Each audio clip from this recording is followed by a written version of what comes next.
దేవుడికి ఉత్సవాలు జరుగుతాయి, భక్తులు వెల్లువలా తరలివస్తారు. కానీ ఒక వాగ్గేయకారుడికి కూడా జరుగుతాయా? అవును, జరుగుతాయి. ఆ గౌరవం, వైభవం త్యాగరాజస్వామి ఒక్కరికే దక్కింది. ప్రతి ఏటా శ్రీ త్యాగరాజస్వామి జయంతి సందర్భంగా ఆరాధనోత్సవాలు వీణుల విందుగా, కన్నుల పండుగగా జరుగుతాయి. సుప్రసిద్ధ కర్ణాటక సంగీత విద్వాంసులు, సంగీత విద్యార్థులు పెద్ద సంఖ్యలో పాల్గొని త్యాగరాజ కీర్తనలను గానం చేస్తారు. త్యాగరాజ పంచరత్న కీర్తనలను బృందగానం చేస్తారు.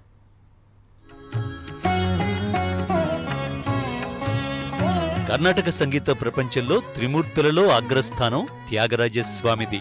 ముత్తుస్వామి దీక్షితార్, శ్యామశాస్త్రి తర్వాత తెలుగువాడైన త్యాగరాజుకు మాత్రమే ఇంతటి అరుదైన గౌరవం దక్కడం విశేషం.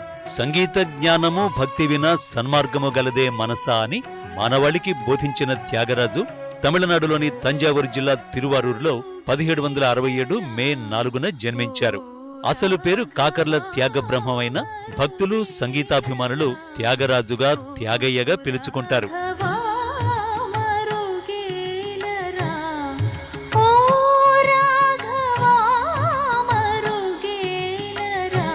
రామభక్తుడైన త్యాగరాజు పూర్వీకులు ప్రకాశం జిల్లాలోని కాకర్ల గ్రామానికి చెందినవారుగా చరిత్ర చెబుతోంది.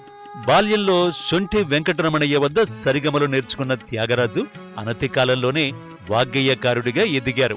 శిష్యుడి గురించి తంజావూరు రాజుకు శొంఠి వెంకటరమణయ్య సిఫారసు చేయగా రాజు ఆయనను ఆహ్వానించారు.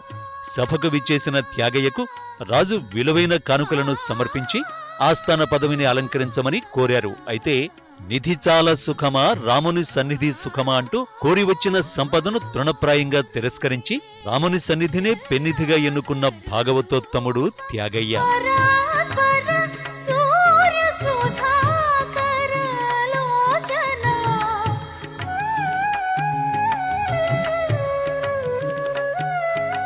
అందుకే ఆయనంటే నేటికి సంగీత విద్వాంసులకు, సంగీతాభిమానులకు అంతటి భక్తి ప్రపత్తులు. త్యాగయ్య తన జీవితకాలంలో దాదాపు 24,000కు పైగా కీర్తనలను రచించి స్వరపరిచారు.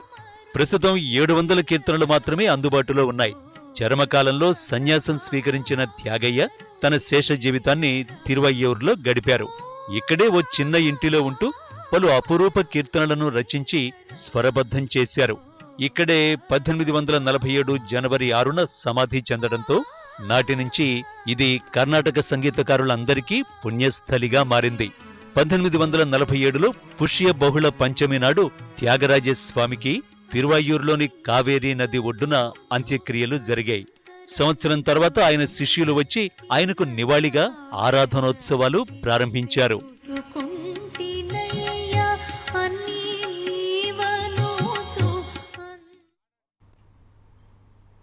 కర్ణాటక సంగీత త్రిమూర్తులలో ఒకరు త్యాగయ్య. నాదోపాసన ద్వారా భగవంతుణ్ణి తెలుసుకోవచ్చని నిరూపించిన గొప్ప వాగ్గేయకారుడు. ఆయన కీర్తనలు శ్రీరాముడిపై ఆయనకు గల విశేష భక్తిని, వేదాలపై, ఉపనిషత్తులపై ఆయనకున్న జ్ఞానాన్ని తెలియపరుస్తాయి.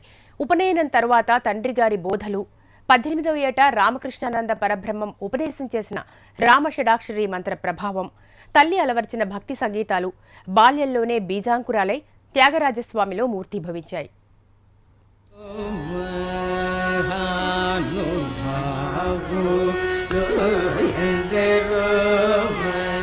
త్యాగరాజు తెలుగు బ్రాహ్మణులు, త్రిలింగ వైదికులు.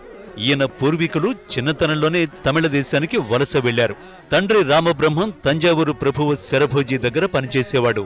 తిరువయ్యూరులోనే త్యాగరాజు సంస్కృతాన్ని, వేదాంగాలను ఆమూలాగ్రం చదువుకున్నారు. తన తండ్రి చిన్నతనంలోనే చనిపోవడంతో అన్నదమ్ముల భాగ పరిష్కారంలో త్యాగయ్యకు తన తాతల నాటి శ్రీరామ లక్ష్మణ విగ్రహాలు దక్కాయి. ఆ ప్రతిమలను అత్యంత భక్తి ప్రపత్తులతో పూజించేవారు త్యాగరాజు. తన ఇష్టదైవమైన శ్రీరాముడిపై కృతులు రచించేవారు. సత్సంగంలో పాల్గొనేవారు. తన చివరి ఘడియల నాటికి 96 కోట్ల శ్రీరామనామాలు జపించి వారి దర్శనం పొంది వారి ఆశీర్వాదం పొందిన ధన్యజీవి. 18 ఏళ్ల వయసులోనే త్యాగరాజుకు పార్వతితో వివాహమైంది. కానీ ఆయన 23 సంవత్సరాల వయసులోనే ఆమె మరణించింది. తరువాత ఆయన పార్వతి సోదరి అయిన కమలాంబను వివాహమాడారు. 13 ఏళ్ల చిరుప్రాయంలోనే త్యాగరాజు నమో నమో రాఘవ అనే కీర్తనను దేశిక తోడి రాగంలో స్వరపరిచారు. గురువు శొంఠి వెంకటరమణయ్య ఇంటిలో చేసిన కచేరీలో ఎందరో మహానుభావులు అనే కీర్తనను స్వరపరిచి పాడారు. ఇది పంచరత్న కృతులలో 5వది. సంగీతాన్ని భగవంతుని ప్రేమను పొందే మార్గంగా భావించాడు త్యాగరాజు. సంగీతంలోని రాగ తాళాలను వాటిపై తన ప్రావీణ్యాన్ని చూపించుకోవడానికి కాక భగవంతుని నామాలను చెప్పడానికి, భగవంతుని లీలలను పొగడటానికి ఓ సాధనంగా మాత్రమే చూశారాయన. దాదాపు 800 కీర్తనలు రచించాడు త్యాగయ్య. వీటిలో చాలా వరకు ఆయన మాతృభాష తెలుగులో రచించినవే. కొన్ని సంస్కృతంలో రచించాడు. కానీ ఈ కీర్తనలు కర్ణాటక సంగీతం బాగా ప్రాచుర్యంలో ఉన్న తమిళనాట ఇంకా ప్రాచుర్యం పొందాయి. సంస్కృతంలో రచించిన జగదానంద కారక అనే కీర్తన శ్రీరామునికున్న 108 పేర్లను ప్రస్తావిస్తుంది. ప్రహ్లాద భక్తి విజయం, నౌకా చరితం అనే నాట్య రూపకాలను కూడా త్యాగయ్య రచించాడు.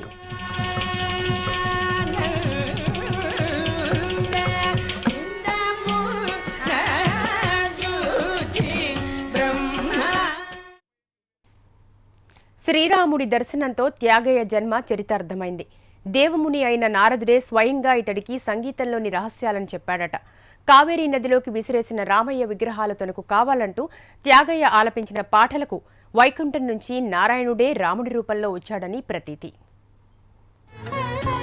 తంజావూరు రాజు పంపిన కానుకలను తిరస్కరించినప్పుడు ఆగ్రహించాడు త్యాగరాజు అన్నయ్య జపేశుడు. దీంతో త్యాగరాజు నిత్యం పూజించుకునే శ్రీరామ పట్టాభిషేక విగ్రహాలను కావేరీ నదిలో విసిరివేశాడు. శ్రీరామ వియోగ బాధను తట్టుకోలేక, రాముడు లేని ఊరిలో ఉండలేక దక్షిణ భారతదేశ యాత్రలకు వెళ్లి ఎన్నో ఆలయాలను దర్శించాడు, తీర్థాలను సందర్శించాడు, ఎన్నో అద్భుత కీర్తనలు రచించాడు. చివరగా శ్రీరాముని అనుగ్రహంతో విగ్రహాలను పొందాడు.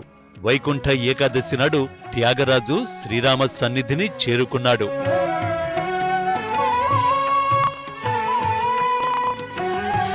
త్యాగరాజు జీవితంలో జరిగినట్లుగా కొన్ని విశేషాలు ప్రాచుర్యంలో ఉన్నాయి. దేవముని అయిన నారదుడే స్వయంగా ఈయనకు సంగీతంలోని రహస్యాలను చెప్పి స్వరార్ణవమనే ఓ అద్భుతమైన పుస్తకం ఇచ్చాడట.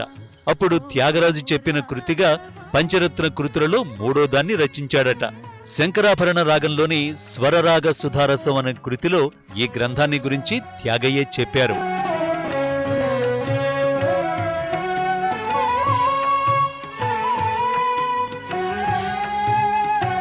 అసంఖ్యాకమైన కీర్తనలు రచించి కర్ణాటక సంగీతంలోని అన్ని నియమాలను సోదాహరణంగా నిరూపించి శాశ్వతమైన కీర్తి సంపాదించాడు త్యాగరాజు. అందుకే ఆయన్ను కర్ణాటక సంగీతానికి మూలస్తంభంగా చెబుతూనే త్యాగయ్య జన్మదినోత్సవాన్ని భారతీయ సంగీత దినోత్సవంగా జరుపుకుంటారు. సంగీతాభిమానులకు ఈ గానం శ్రవణానందాన్ని కలిగించడమే కాకుండా భక్తిభావాన్ని కూడా రేకెత్తిస్తుంది.